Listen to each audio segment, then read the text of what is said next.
Bonjour, aujourd'hui nous allons faire un cours sur la spectroscopie infrarouge. Alors c'est une technique très utilisée dans de nombreux domaines, par exemple pour tester la qualité de l'air et de l'eau, ou encore dans les laboratoires de police pour savoir si les éléments trouvés sont des drogues ou encore identifier des produits inconnus.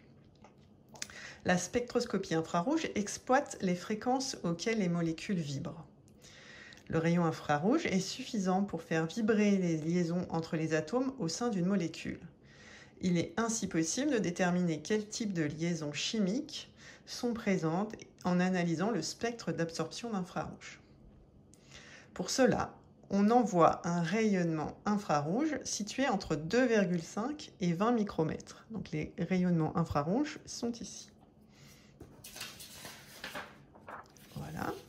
Donc le principe est le suivant. Donc on envoie un rayonnement infrarouge à travers un échantillon à analyser. Et on analyse le rayonnement qui est transmis. Donc là, c'est le rayonnement infrarouge qui est émis. Il traverse l'échantillon à analyser et on analyse le rayonnement transmis. On mesure alors la transmittance T.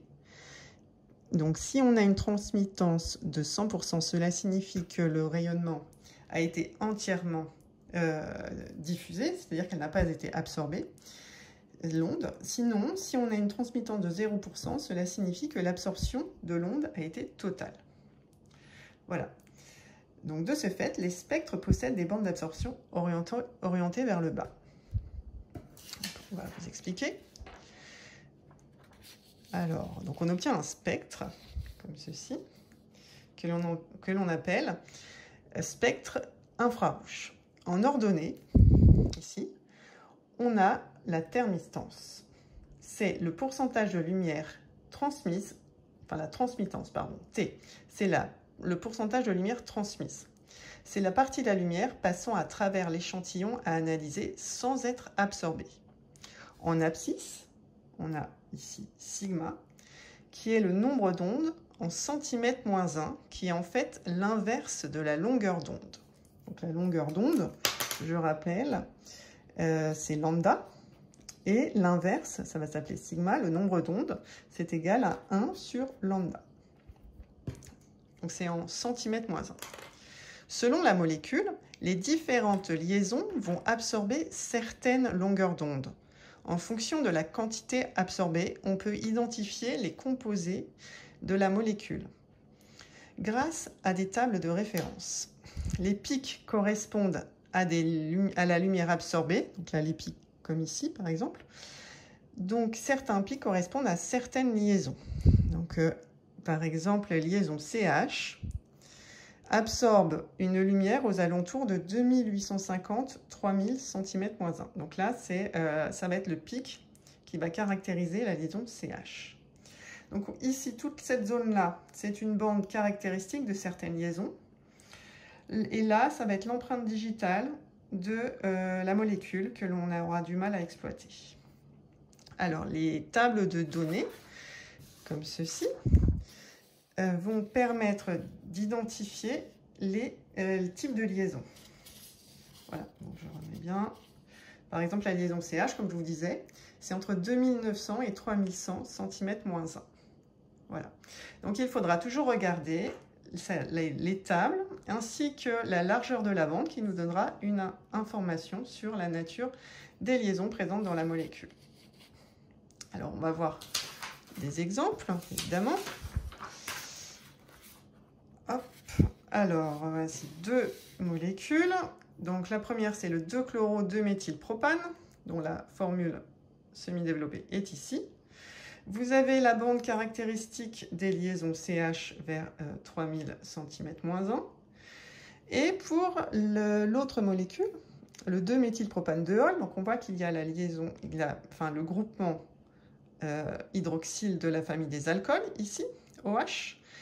On a bien le pic de caractéristique de la liaison CH ici. Et vous avez en plus, ici, la bande caractéristique de la liaison OH. Comme c'est écrit dans la table de données que l'on a vue avant. Voilà. Maintenant, on peut aussi identifier la liaison hydrogène grâce à ce spectre infrarouge. Donc la présence de liaison hydrogène se traduit par l'apparition d'un pic très large et intense. Donc si on a le pentane de Hall, par exemple, en phase gazeuse, voilà, on n'aura pas de liaison hydrogène. Donc on aura une bande fine ici caractéristique de la liaison OH, de l'alcool, mais fine. Alors que si on l'a en phase condensée, c'est-à-dire liquide, il y aura beaucoup de liaisons hydrogène.